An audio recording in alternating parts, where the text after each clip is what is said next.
مثلا اللقاء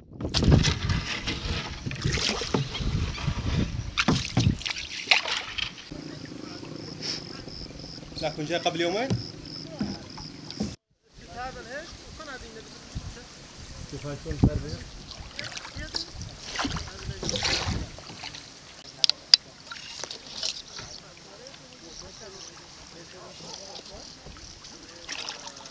بالنسبة للناس هاي تضررت كلش، خصوصا بهاي الأيام الأخيرة. تشوف أنت عيشتها على الهور الناس، على السمك وعلى الحلال، وحتى تشوف بعينك يعني السمك كله مات انتهى. الحلال نفس الشيء، يعني أهل الحلال تعذبت كلش بشكل. هذا الماي ماكو، تعرف أنت الناس عيشتها على الحلال وعلى الصيد، وهذا كله انتهى. هسه بالنسبة لنا هنا انتهى. سبب موت السمك، سبب موت السمك قلة الماء، قلة الماء والملوحة الزايدة بالماء. وحتى تشوف بعينك بعد. يعني المناشدة كنت توصلها المسؤول او المحافظ مال العمارة على دواي، خلي شوي بس اكو ماي عندنا احنا بالعمارة، اكو ماي موجود بس ما جاي يعطونا اللي جاي. والله ما ندري السبب ليش. شو هالناس تعبانة وماعتها.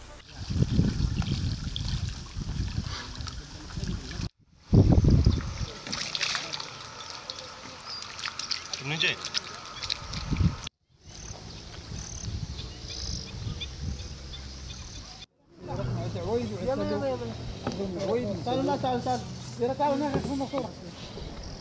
لا ما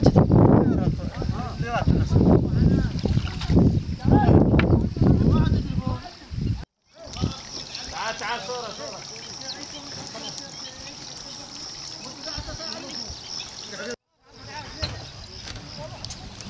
لا بيع مثل ما بيع شو اسمه.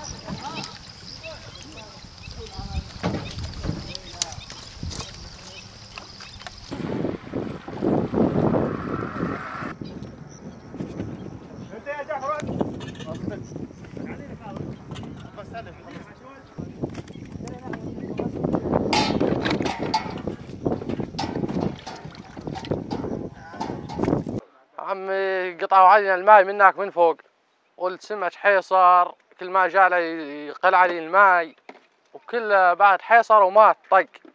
بعد ماكو اكسجين عنده بالماي، الماي كله خرب، صار مالح وخضر، بعد خرب الماي كلش.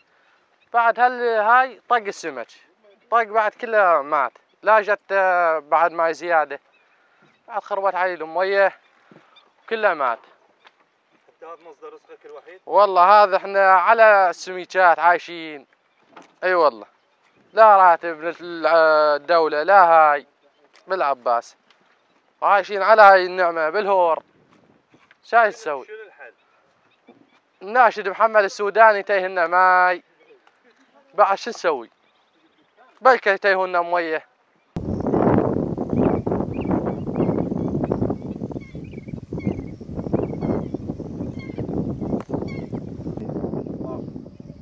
ما اشوف شو الكاميرا.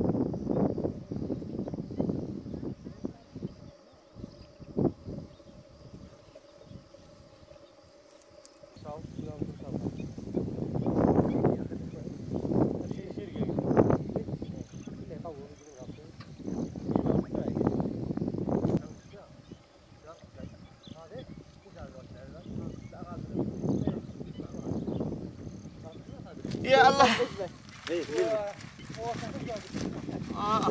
شوف قاعد محمد. هذا السوداني يلا.